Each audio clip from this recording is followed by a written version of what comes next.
Welcome, everybody. I am Abraham Newman, and I am the director of the Mortara Center here at Georgetown University. And I am thrilled to kick off the 2020 Lepgold Award. Before we start, I just want to acknowledge that Georgetown University's success today is the product in part of enslaved labor and the sale of enslaved people. And here at Georgetown, we are part of a long ongoing process to come to terms with that. You can see it in the chat here to get more information. But now what I want to turn our attention to is the theme of the day, which is alliance politics and what is going to happen after the current Biden election and what will happen moving forward with US strategic partnerships. And to do that, I want to turn over to Andy Bennett, who is a professor here in the Government Department and the School of Foreign Service. He will introduce our speakers and kick off the conversation. Thanks, Andy. Thanks, Abe. We're very excited, as Abe mentioned, to have two really excellent experts on alliance politics.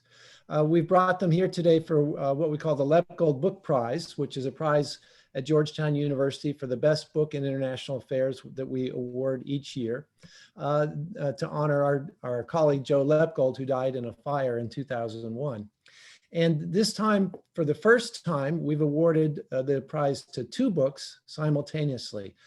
These are two really outstanding books on alliance politics, so it's a very timely subject, a very policy relevant subject. We've got Marina Henke, who's written Constructing Allied Cooperation, Diplomacy, Payments, and Power in Multilateral Military Coalitions, and Paul Poast, who's written Arguing About Alliances, The Art of Agreement in Military Pact Negotiations. And you can see the images of their books here, and I urge you to not just to buy the books, but also follow both Paul and Marina on Twitter as well. So these are two outstanding books in the Lepgold Prize tradition. They're theoretically innovative, they're empirically rich, they're multi-method, and they're policy relevant. As one of my earlier colleagues on the Lepgold Committee used to say, we want an A+ book that asks an A+ question, uses A+ methods, and does A+ empirical research. And both of these books do that in every regard. So we've asked Marina and Paul to start with brief remarks of their own, about 10 minutes. Then we'll switch to question and answer. And so for those of you listening in the audience, you can submit questions in the Q&A function on Zoom. So let me introduce, we'll have Marina go first and then Paul. Marina Henke is Professor of International Relations at the Hertie School in Berlin and Northwestern University. She's also Director of the Hertie Center for International Security. She'll be followed by Paul, who's Associate Professor of Political Science at the University of Chicago. He's also Director of Graduate Studies in the Department of Political Science and also Director of the Summer Institute for Social Research Methods. So with that, let me turn it over to our first Lepgold Prize winner, Marina Henke. Dear Andy, dear Abe, dear Kate, and dear audience members, let me start by saying how honored and grateful I am to be this year's co-recipient of the Lepgold Book Prize. I heard of the Lepgold Book Prize the very first time in my first year of graduate school when I read Alex Downes's book, Targeting Civilians in War, which won the award in 2008. And ever since, this award represented for me the pinnacle of achievement in international relations for a young IR scholar, especially because, yes, scientific rigor matters, but then as well, the relevance of the work for critical policy challenges, something that is very dear to my heart. And of course, everyone knows that the selection committee for this award is the toughest, the most demanding in all of the United States. So that's why sometimes it still feels a little unreal that you bestowed this honor to Paul and me this year. But let me turn to the topic of today's discussion, and I will share my screen with you.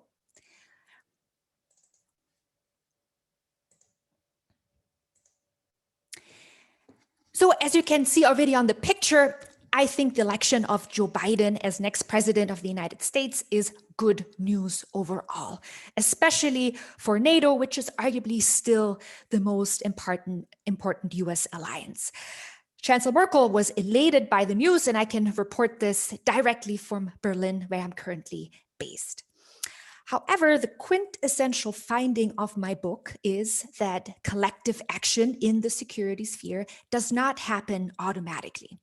Alliances per se do not generate collective mobilization, for example, in the face of terrorism or the threat of weapons of mass destruction. In other words, I'm saying that many NATO members did not join the NATO mission in Afghanistan, ISAF, because they intrinsically believed in the necessity to topple the Taliban, and the same also holds true for the NATO operation in Libya. Many NATO members did not intrinsically believe that toppling Gaddafi was necessary.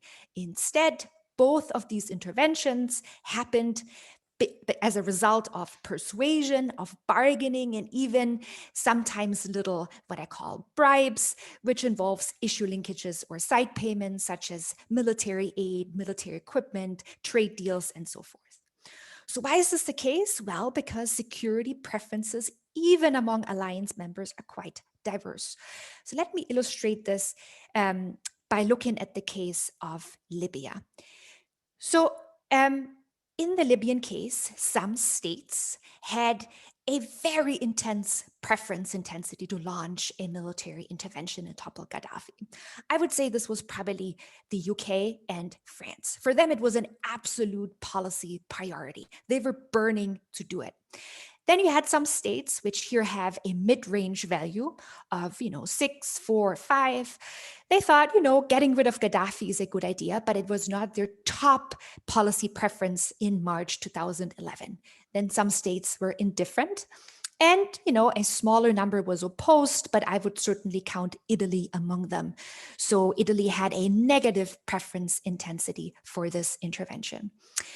In the book, I argue that the pivotal states, those states that have this really intense preference to launch an alliance deployment, that they play a critical role. They act as coalition organizers. They manage the collective action. So I spend a lot of time in the book elaborating what exactly they do, but when it comes down, they bargain, they persuade those less interested, more reluctant alliance members into joining the coalition. And I argue that diplomatic networks and diplomacy matters here greatly. So the argument in a nutshell is as follows. Pivotal states use diplomatic networks as a tool to construct collective action. So why are diplomatic networks tools? Well, first and foremost, pivotal states can use them to extract information on state preferences. So where a state is situated on that preference spectrum that you just saw, that is actually private information. So details on those deployment preferences are not necessarily public. So pivotal states need to use their diplomatic networks, meaning diplomats being based abroad, interactions with foreign counterparts at bilateral and multilateral meetings to collect detailed information. And this information can then be used, for example, to construct a narrative and to argue and sometimes even shame those reluctant states into cooperation. But sometimes words alone are not enough. The states need a little bit more. And in this context, diplomatic networks help as well in the construction of these issue linkages and side payments, meaning military aid, military equipment, trade deals, and other political deals. But these issue linkages and side payments, they sometimes bear risks. So the states can just pocket the money, pocket the military equipment, and then either not participate in the collective action or do a really poor job. And in this kind of context, diplomatic networks actually provide a little bit of an insurance policy. They help pivotal states in overcoming these problems of credible commitments, for example, by providing retaliatory opportunities so that they can punish the potentially defecting alliance member. So that's the argument in a nutshell. Let me turn to the policy implications for the Biden administration. Well, first and foremost, I would say that investing in alliances is a very good idea. Alliances constitute critical diplomatic ties. In this context, it's important to recall that alliance membership doesn't automatically lead to preference convergence. So only by being a member of an alliance doesn't mean that all the security interests of these alliance members are identical. But each interaction among alliance members opens information channels and builds trust.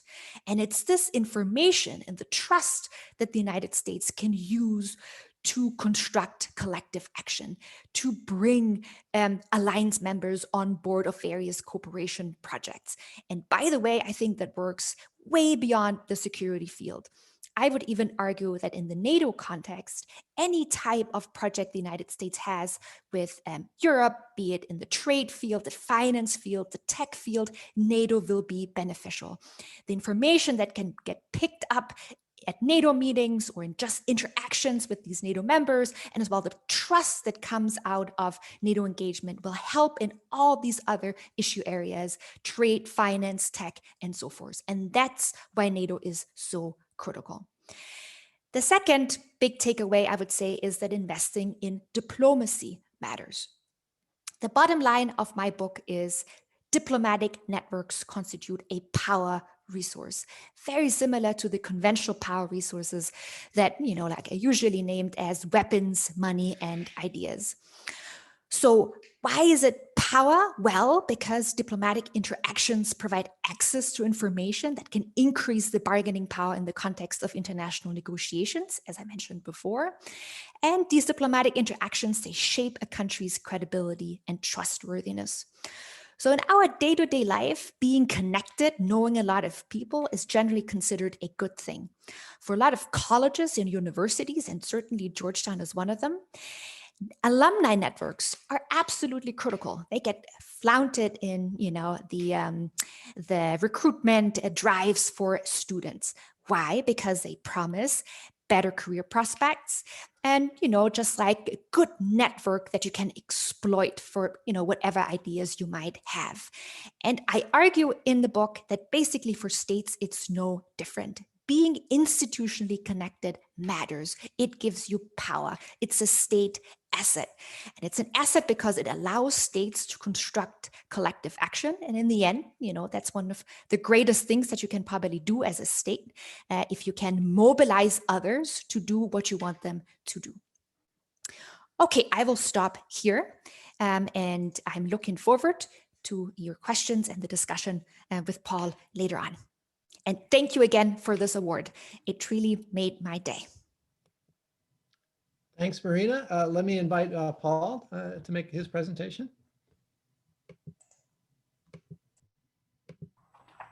Okay, great. So first of all, I just want to echo Marina that this is a huge thrill. And I want to thank the committee. I want to thank Andy, Kate, Abe. When I received this email, it didn't just make my day. I'm still smiling about it. And a big reason why is because of several reasons. First of all, it was a huge honor to co-win this award with Marina. I was sharing with some of you beforehand that we both published this book with Cornell University Press. Roger Hayden, longtime editor with the press. Many people have published books. He's kind of an icon in the field. He's recently retired, but he always viewed our two books as kind of complementary to each other. They were published around the same time. And so he was also very thrilled to hear about this award because he said it's nice to see that others viewed the books in the same way that he viewed the books. And so that's one reason that it's just such a huge honor. And the other reason is that, being at the University of Chicago, it's really a privilege to be able to win an award that some of my colleagues have won. John Mearsheimer, I believe, was the first winner of this, first recipient of this award. Paul Staniland won the award. Austin Carson very recently. And so that's yet another reason that winning this award is just really special to me. So again, I want to thank the committee and just emphasize again that I've been smiling ever since I received this news about this award. So I really appreciate it. And so what I'm going to do now is I'm going to turn to sharing my screen as well. I have a selection of slides here. Turn this off. All right. And I believe now we are sharing. So this is an image of the American cemetery at Normandy. And there's a quote at this cemetery when you come to visit it at the Visitor Center from General Mark W. Clark. And it's a haunting quote. He says, "If ever proof were needed that we fought for a cause and not for conquest, it could be found in these cemeteries. Here was our only conquest. All we asked was enough soil in which to bury our gallant dead." I've often said that if I were to give a presentation to a sitting US president, whether it's one who enjoys reading memos or prefers images, if I ever had to give such a presentation on the value of US allies, I would just simply have this image, one slide, one image. Why? Allow me to explain. So here is just a selection of headlines, tweets coming from the Secretary General of NATO that we've seen over the past week. And of course, what all of these express is kind of a sense of relief, enthusiasm about the election of Joe Biden as president. And what all of these captures is sentiment that the US is back, that the US is back to supporting its longstanding, or dare I say, permanent alliances. And such sentiment is understandable after 4 years of this. Just one of many tweets or statements that you could find of the current president, soon to be ex-president, Donald Trump. This one, of course, in reference to Germany specifically, but many statements by the current president complaining about the spending of European allies, the inability to defend themselves, how they rely on the US, how they exploit the United States. And the reality is that whether you agree with this statement or agree with his tone or agree with 3 a.m. tweets expressing this sentiment, the reality is that he is actually raising a good question. The good question is, well, why is it that the US continues to support these countries? Why is it that the US doesn't ask for a harder bargain? The other reality is that in many ways, though the tone is different, this isn't actually a new request. Indeed, one of the core features of international politics for the past 70 years has been what I call the quadrilemma of transatlantic defense, which is you have Americans complaining about free-riding Europeans, you have Europeans fearing American abandonment, you have Americans opposing the Europeans taking a more independent defense track, and then you have the Europeans complaining about overbearing Americans. It's a vicious cycle, and these statements by Donald Trump are just the latest manifestation of the cycle. But what they point to is the fact that this cycle has been going on for 70 years suggests that why is this longstanding? Because it's a longstanding alliance. We've had the NATO alliance for 70 years. We've had the alliance with Japan for almost 60 years. We've had these alliances that, as I said, they're not just longstanding, but they're almost permanent. And so, again, this statement raises a good question, which is why maintain permanent alliances? Why is it important that many people, as soon as Joe Biden was elected, had a sense of relief that the US would continue to support these? Well, I think a good way to approach this question is to first acknowledge that it's a very difficult question to answer. The reason why it's a difficult question to answer is because it requires thinking through the counterfactual, which is to say, if we didn't have these longstanding US alliances, how would the world look? And this is something that scholars have often grappled with. They refer to things called selection effects, and about how if you try to measure the deterrence effect of something, you only observe deterrence failures. You never observe when deterrence works. You never know when the alliance has actually successfully prevented failure. But one way that I try to get at the counterfactual, if you will, and this was a core feature of the book, so much so that it was the opening example of the book, which is I looked at attempts by states to form alliances that failed.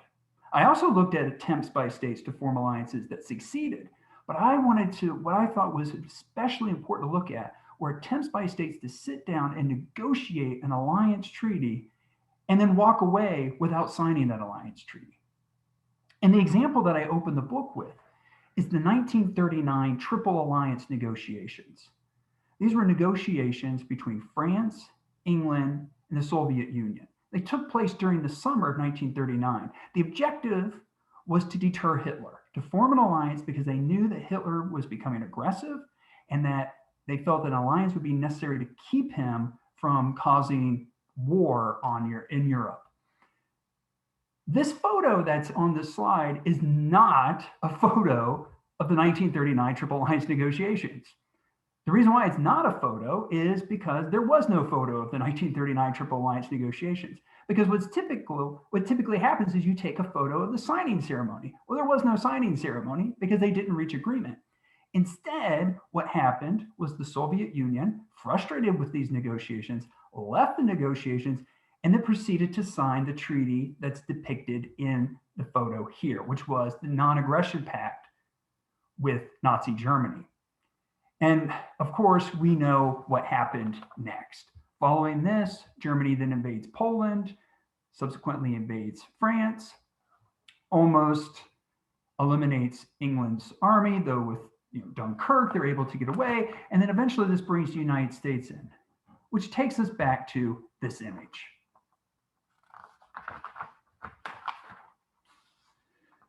So perhaps the best argument that could be made for why it's important for the United States to maintain its permanent alliances in Europe as well as in Asia is its insurance. It's insurance against having to create more of these cemeteries. Now, there's no guarantee that that'll be the case. But if we look at instances of failed attempts to try to deter aggression, and we see what happened, it leads one to say that perhaps our best bet to deter aggression is to maintain these alliances. In that sense, alliances are in many ways what was referred to by Tobin and Nordhaus as a regrettable necessity. It's unfortunate that we have to have these, but we need to have them because of the potential of what could occur instead. Now, do we know that they will do this for certain? We don't. That's what makes this a tough question. But few, I think, would ever want to test the counterfactual of removing these alliances. And with that, I thank you for taking the time to listen to these remarks. I want to thank the committee again for this award. And I'm looking forward to having a conversation with Marina and also listening to and addressing your questions. Thank you. Thanks, Paul. Let me toss out the first question. We've already got a couple questions on the Q&A line. Let me remind people to hop in on the Q&A line and give us your affiliation too as you raise your question. So thanks to you both for really great, concise presentations. And I think we can see the clear relevance to these issues after the Biden election. Let me ask, recently, a number of people, Sarah Bjorg-Muller and others, have argued that what NATO needs to do now is really come back to basics, focus on a narrow set of missions and goals, focus on counterbalancing China's multifaceted efforts to exert more power through and outside of institutions. Others, the Atlantic Council has had a report recently with a number of authors saying, no, we need to add more functions to NATO, everything. And Marina, you mentioned a few additional functions: finance, trade, technology.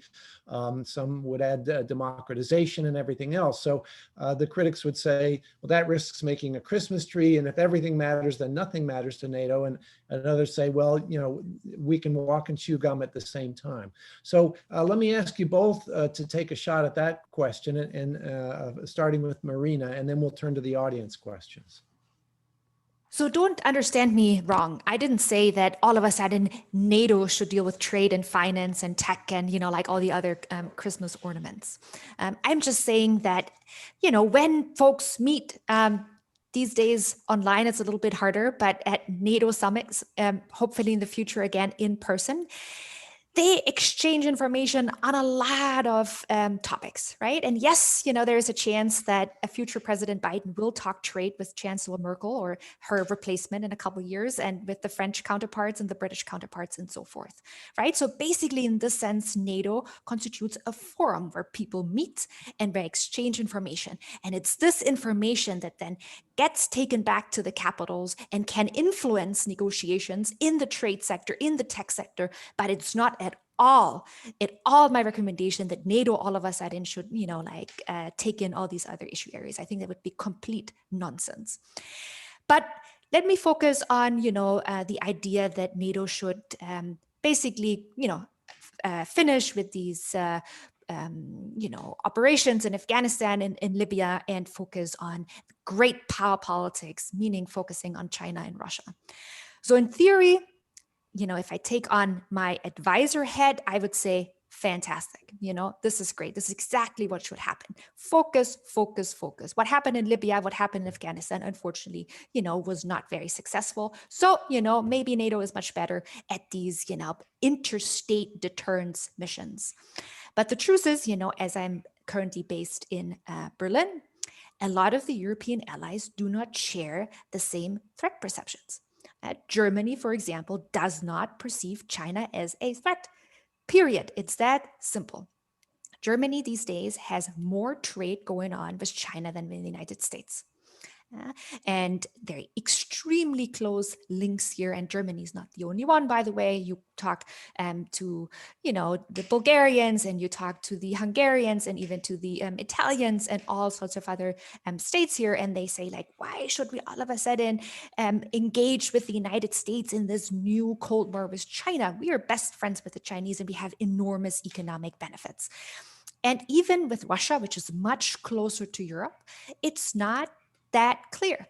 You have some, again, in Germany, there is an important constituency that says we should just get on with Russia and create some kind of, middle power deal. And when you look at, what French people think, what Italian people think, what Spanish people think, and so forth, I think it's very hard to just say, now the only thing that matters in NATO are these two conflict zones. So, I think we are caught in this dilemma if we want NATO to survive in the current fashion with a relatively large number of countries. And we want, that they all get their little piece of the pie and that they're happy. Probably NATO needs to stay engaged in a variety of issue areas. But, if you think NATO should focus on one issue area, maybe we need to rethink a little bit NATO and create a smaller NATO, or at least, create some kind of structure that forces unity. And we can discuss this more. I have some ideas how you could structure and force unity, but certainly currently we're not there yet. Great, Paul? Yeah, so I think it would be unfortunate if we had an event where we talked about NATO and we didn't bring up the famous phrase that's attributed to Lord Ismay, but I think Tim Sale, who recently wrote a history of NATO, said it. It's not clear that he actually said it, but of course I'm referring to the phrase that NATO was created to keep the Russians out, the Americans in, and the Germans down. And that, whether he said it or not, really does capture well what was supposed to be the core mission of NATO, which was to keep American involvement in Europe, to prevent the onset of conflict in Europe, either by a country that is in Europe or a country invading. So hence the phrase about Germany or the phrase about Russia. And of course, following the Cold War, once the Cold War was over. Now, during the Cold War, those were both missions. It was about, okay, bringing Germany and not even so much bringing Germany in, but helping to reassure the European allies that Germany was going to be a good partner with Europe. And so Germany was very keen to be part of NATO. But with the end of the Cold War and the, at least for a time being, the diminishment of the threat of having to keep the Russians out, it became even more important to reassure the Europeans about a unified Germany, but then expanding that into reassuring allies in Eastern Europe who used to be under Russian control that they indeed do not need to fear Russia. And so the mission of NATO became really the same, but just in a different way following the Cold War. The problem is after the first few rounds of expansion, then NATO indeed started to look into other areas. Well, we started to look at out of area operations, right? And then that led to Libya, of course, involvement in Afghanistan, starting to become involved in piracy, stopping piracy. And so started to get involved in a variety of other areas that you could argue maybe is part of NATO's core mission, maybe is not part of NATO's core mission. But you could argue that by beginning to lose its focus, it's renewed the core needs of NATO. So starting in 2008 with Russia incursions into Georgia, and now of course what's happening in Ukraine, it's very evident that there's still a need to prevent conflict arising from potential Russian aggression. And moreover, a lot of folks say that the Balkans is still potentially a region where there could be conflict. And it's still a region that NATO would be one of the best institutions to be able to prevent conflict within Europe. So the core competencies of NATO, preventing conflict from coming from outside, again, Russian invasion, and preventing the European nations themselves from entering conflict with one another, those needs are still there. And I think NATO needs to kind of recommit itself to focusing on those core competencies. Now, what that leads to is it kind of goes back to my remarks, is how do you know that it's NATO that's working? If Russia doesn't invade, is it because of NATO or is it because of something else? If there is no conflict or flare up in the Balkans, is it because of NATO? Is it because of something else? But I think that one way to be able to figure out if it's truly NATO is to make sure that NATO is actually taking a concerted role, focusing on those core competencies and less so on out of area operations. We have a lot of great questions in the Q&A line, and I'm impressed with the number of Alliance experts whose names are popping up here. Let's try to work through as many of these as we can. I may end up with a list at the end that I may ask you to look at the line and then pick a few for your closing remarks. But let's start off with a question from George Greenius. He asks about defense diplomacy and the role of exercises and other military-to-military exchanges. What role do these play in alliance diplomacy and in deterrence? And how do you see that changing in a new, and let me add a little twist here, how do you see that changing in NATO under Biden? We already touched on whether NATO might reorient toward Asia some, which as Marina indicates may be controversial in Germany. But what role do you see for these exercises and exchanges? Marina, if you want to go first on that. Yeah, of course. So yes, I think they're critical. They're critical. And again, for these, confidence and trust building measures, and you get a lot of information, right? So like if you have these mil-mil exercises and civ-mil encounters as well, you kind of understand how the military and this other state functions. You understand as well, like more subtle hierarchies and, like what kind of ideas and preferences those folks have. And all this information, as I said, can be absolutely critical in bargaining negotiations. So like my entire book, Constructing Allied Cooperation, is how, like the United States, but then as well the UK, France, how they built these coalitions in the past, whether it was for the Balkans or for African missions, for Afghanistan and so forth. And here, a lot of this information, comes among others as well from these mobile exercises, because this is where they figured out if you talk to this general, we have actually a greater chance that he will then, like say, put pressure on the government to agree to a certain deployment. Whereas if you talk to another general, no, he's hostile, he doesn't like this type of activities. So in these negotiations, sometimes it comes down really to quite private, quite subtle informations. And a lot of these exercises and exchanges provide access to this private information. Oh, it's certainly central to your book as well. Do you want to say something about that? Yeah, I was going to say the defense diplomacy. So a central component of my book is that when states negotiate alliance treaties, central to those negotiations is the formulation of war plans. And I even go so far as to say it's so central, but that doesn't necessarily mean it appears in the treaty. So take the North Atlantic Treaty. If you look at the negotiations of the North Atlantic Treaty, there were lots of discussions about what would actually happen if Russia became aggressive. And they talked about Russia all the time, the Soviet Union, but yet the Soviet Union's name doesn't actually appear in the treaty. And they don't actually include war plans in the treaty. Instead, they have a provision saying we're going to kick this over to the military officials who are going to then, bring the O into NATO at this point. So that's a central part of creating alliances, is indeed this notion of defense diplomacy, is kind of like, okay, do we agree on who are the strategic threats? Do we agree on how to approach those threats? And this is even more the reason why I think it's important to kind of focus on core competencies, if you will, that NATO should be focused on, well, we can always debate what exactly is North and Atlantic, but they should be focusing on primarily Europe. And instead, the US should be focusing on creating alternative institutions or further strengthening, institutionalizing its ties in Asia and in the Indo-Pacific region. Reason why is because one of the things that I found in my research was that if you start to bring in too much in too many areas, you lead to too many disagreements about appropriate war plans. A classic case of this was one of the cases I explored in depth was the 1901 negotiations between the British and the Germans to form an alliance. And this is something that's been highlighted by historians as one of the great missed opportunities of history. They say, how would history be different if the British and the Germans had formed an alliance? But a big reason that those negotiations failed was because the British were interested in having alliance ties in East Asia. The Germans were interested in having alliance ties for Europe, and they couldn't agree on how to separate the two. So eventually, and how to kind of balance the two. So eventually the British formed an alliance with Japan that served their interests, and the Germans pursued further strengthening the Triple Alliance that they had in Europe.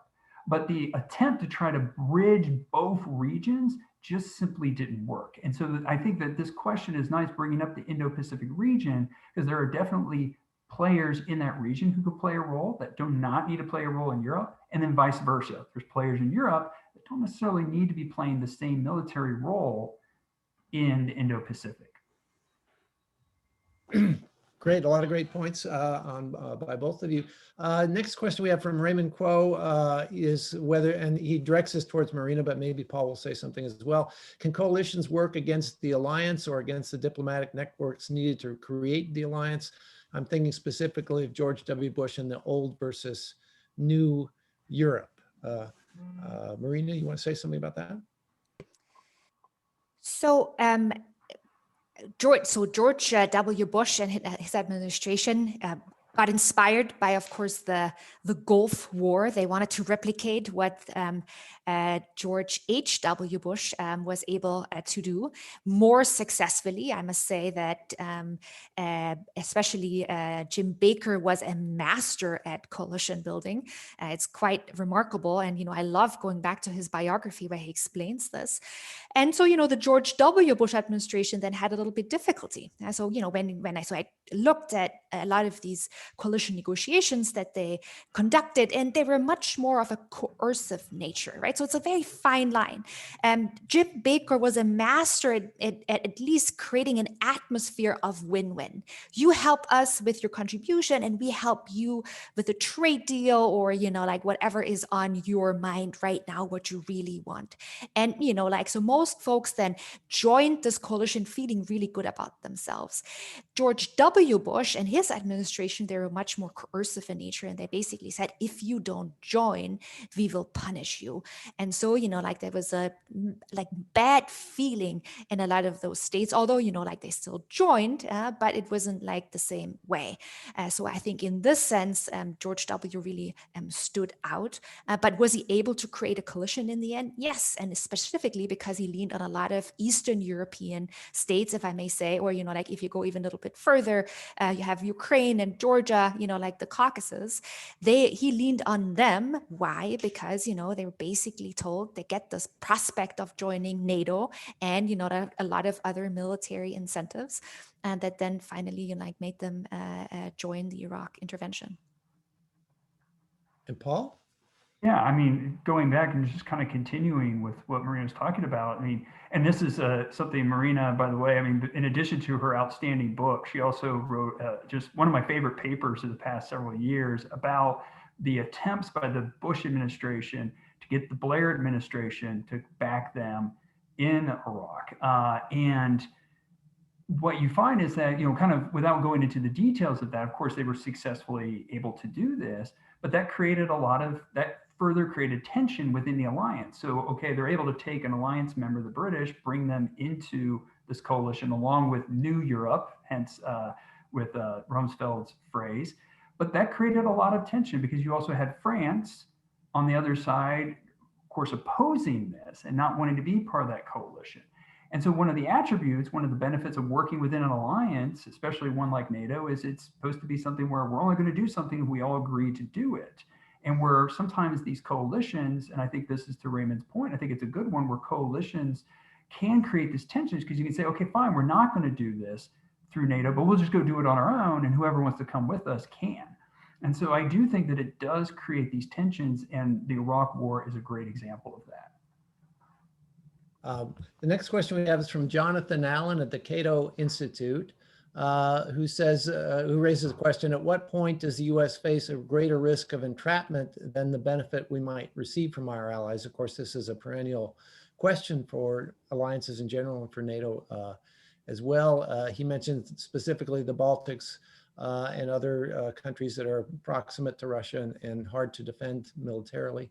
And he says, depending on your answer, do you think there should be a return to business as usual or a rethinking of the alliance? Marina, you want to address that?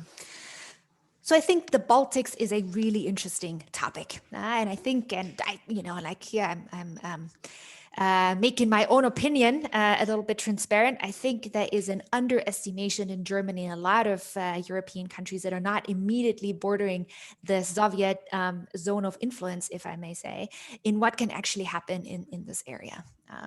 And there are various reasons, domestic politics and so forth, but overall, I think there's a real, it's a real danger. So can it be an entrapment for the United States? Well, what I see right now happening is that the Russians will be able to create a fait accompli, and then there will be no reaction whatsoever. So the United States is not going to get involved, and the Europeans cannot get involved. Let's face it, Europe could not act on its own. It doesn't have the capabilities.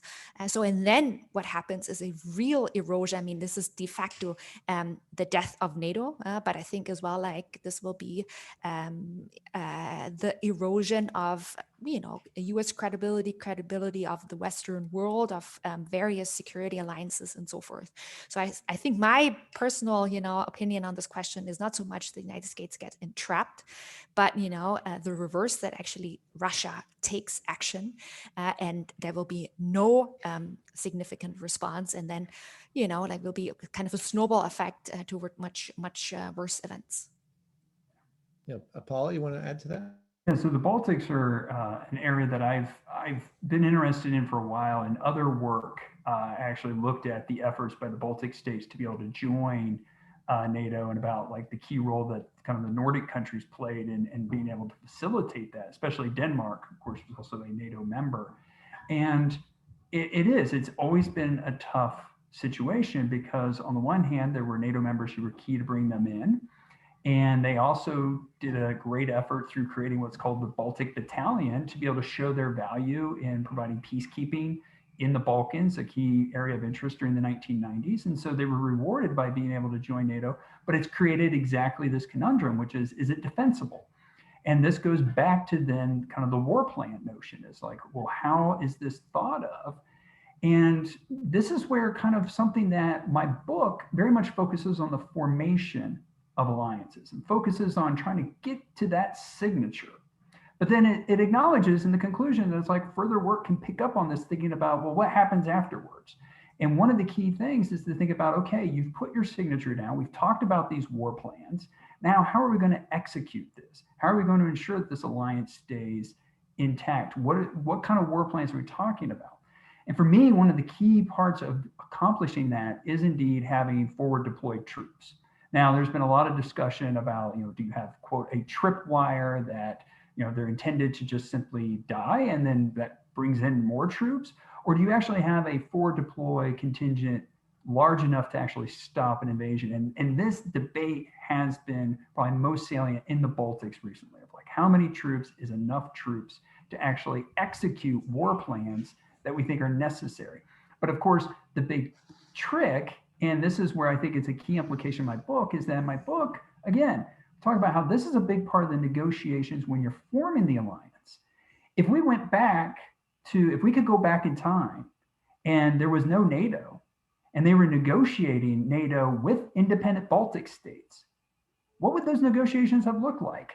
Would they have said, well, we're not going to let the Baltic states in unless we're going to go ahead and put a sufficiently sized force there?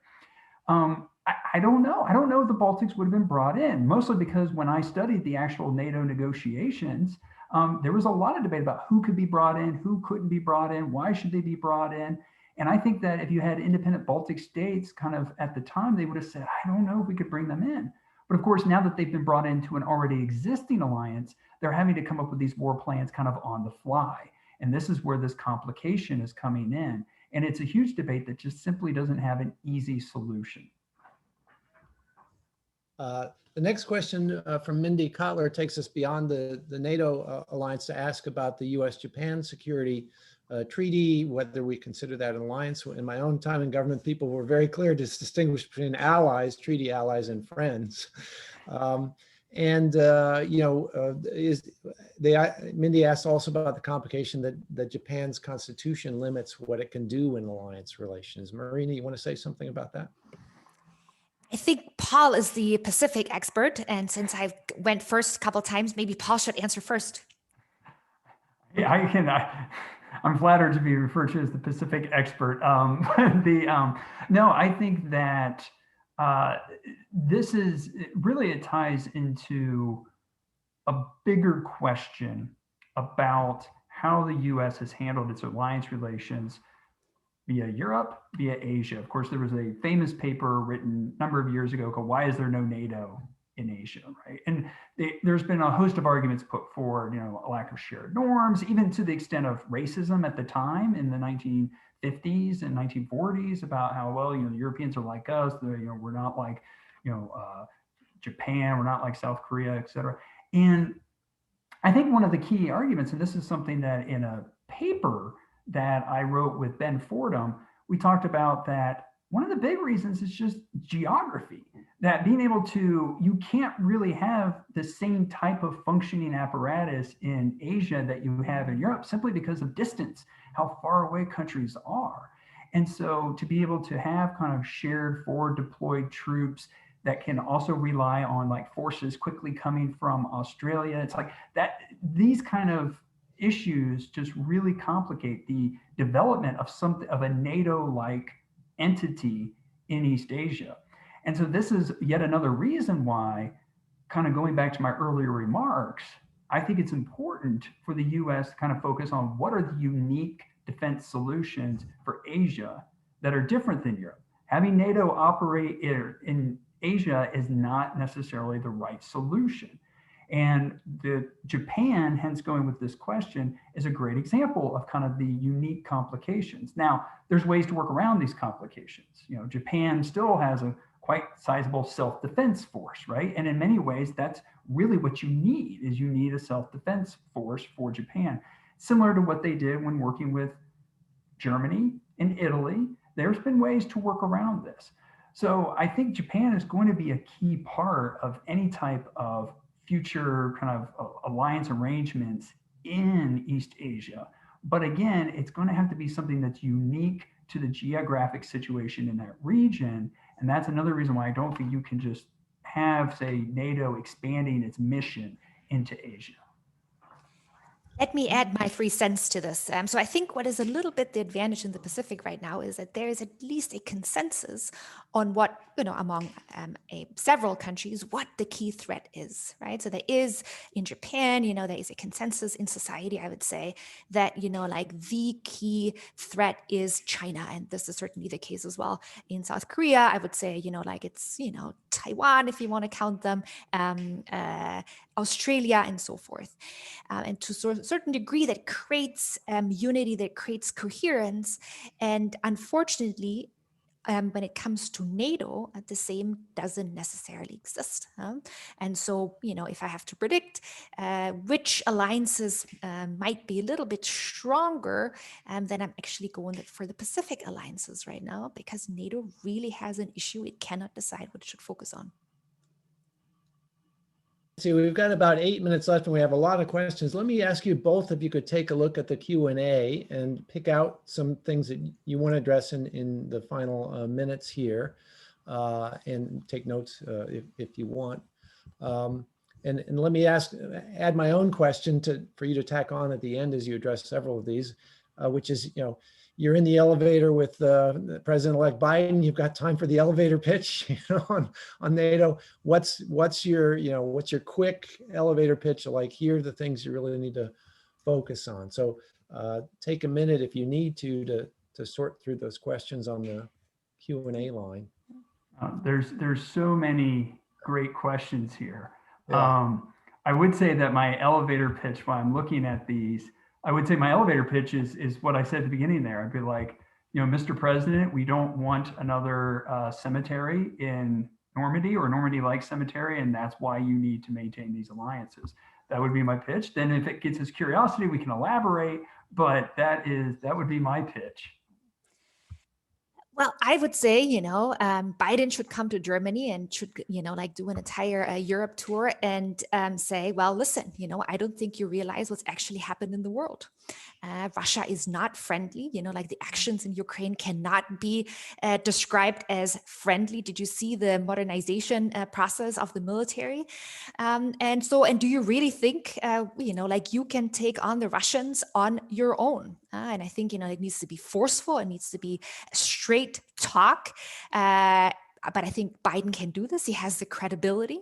And then, need to make a pitch to the Europeans and say, we're willing to help you out with Russia because, for now, you're just incapable of taking this on your own. But then we need as well a little bit of collaboration with the Pacific. So, and this collaboration is not necessarily that all of a sudden the Germans and the French need to send their battleships to the Pacific, but probably more on the economic front, on the tech front and so forth, which is a big issue area, right? I mean, Huawei is just one example, but the very dense interdependence between European and Chinese economies, I think will pose a problem in the near future for the United States. And I think the moment is now to, have this conversation and say, I think you need us, the Europeans need the United States for their security. And then you need to help us a little bit on this other front. Paul, you've had a chance maybe to look through the questions and pick a few of those, and maybe Marina can do the same. Yeah. So, one question that I think is an excellent question because it really gets to the counterfactual is Heidi Hart here asked a question about, and it really gets to how do we know that it's Article 5 that really has provided the insurance and that has enabled security in Europe? And, the short answer to that is we can't know that because we haven't had to test it, right? And so that's the short answer. But I think the longer answer, and I think is really, this is something that makes it very this is a further complication unique to Europe when it comes to studying the effect of alliances, is something that Heidi's pointing out here, which is you also have the EU. And these two institutions are very much linked together, intentionally so, right? When NATO was formed, it was viewed of, okay, this could be the security umbrella that allows European integration to kind of take place. And indeed, when we go then into the future, looking at post-Cold War expansion of both institutions, it's like they were both going on simultaneously. This was a big motivation by the US to expand NATO, was to say, well, we feel like the Europeans are going to expand anyways, and we want to be able to maintain some control. So we're going to make sure we can do that through NATO. So it makes it very difficult to answer. The one thing I would say, and the one reason why I think it can't be just the EU alone, is because not so much from the US perspective, but especially thinking about the immediate aftermath of World War II and then the immediate aftermath of the Cold War, security was such a concern of the other European states vis-a-vis Germany and also Russia, that you had to have some sort of military element to it. Now, did it need to be to the level of NATO? Did it need to have its own building? That is another question we could get into. But I think you did have to have some sort of military component to reassure these states, given their very acute security concerns. So I don't think something economic alone could have achieved it. But again, this question is great because it really does go to the heart of the difficulties of thinking about these counterfactuals. Marina, any final points you want to pull out of the Q&A? Yes, so I'm, thrilled that there's so much interest, but unfortunately, I can just answer one question, and I would like to answer the question raised by Roger Cocchetti, and he asks, please discuss the economics of the North Atlantic Alliance. In particular, would it be possible for Europeans to support a credible deterrent while simultaneously supporting their distinct programs of social benefits? Could they do both? Well, I think, this is exactly the issue area. No, they can't. Let's face, they can't. I mean, taxes are already pretty high here. If you really want to credibly invest in the military, you need to further raise those taxes. And I think at one point, if you pay 60, 70% taxes, I think even the Germans and the Swedes will revolt. And so that's why there is a tendency, here to say, well, if we, can no longer have the US security umbrella and, this European strategic autonomy is not really going to work out, maybe we can just be neutral. Maybe we can be a big Switzerland, waving the white flag, saying, we have started wars in the past, let us sit this one out. But, if you ask me, that's a huge risk. That's a huge gamble. Again, I think it requires a little bit of US leadership here, US straight talk to say, maybe, this neutrality plan is not ideal and you should rethink it. But there is the push needs to come from outside. It's probably not going to come from Europe or from these domestic constituencies. And here, so, speaking of the German elites, but as well in other European countries, they still do hold Europe and the United States in very high regard. And they do believe in American intelligence and so forth, right? So I'd really think that, the Biden administration needs to make this effort and say, look, we have this data. You need to take it seriously. And that's why you need to step it up. Well, thanks to you both for a really excellent discussion. Thanks to all our question askers. I wish we had time to get to all of them. I hope that people will follow up with each other among the people who raised questions, and perhaps Marina and Paul will follow up with you by email, or you with them. The session today is recorded. I think Abe's going to tell us a little bit of details on that today, so it will be made available. But I do hope people will follow up. This is really the start of a very important conversation. I hope both of you find yourselves in an elevator or maybe in a conference room with Biden in the coming weeks and months, because they can certainly use a lot of advice. Abe? Great, thanks, Andy. As Andy mentioned, it will be recorded and you can find in the chat right now where it'll be on our YouTube channel. I want to congratulate Marina and Paul one last time. And unfortunately, typically, we have the Lepgold medal, which Paul maybe can see because some of his colleagues at the University of Chicago have it, but it is the signature piece of this exercise. When we usually embarrass you, we put it over your head and you have to wear it the whole time. It's kind of heavy and it kind of, it reminds you how alliance politics also are heavy in their burden that we share. But I do wanted to let you know that it's in the mail and you should receive it at your home, and then you should put it on, take a picture, send it to us. But once again, these are two great books. It's an amazing topic. It was a wonderful conversation, super important for our world today and what's coming in the coming months. So thanks again. And hopefully we can all join together again for a celebratory glass in the near future. Bye, everybody. Thank you so much. Thank you. Bye. Thank you. Bye. What a pleasure. Bye.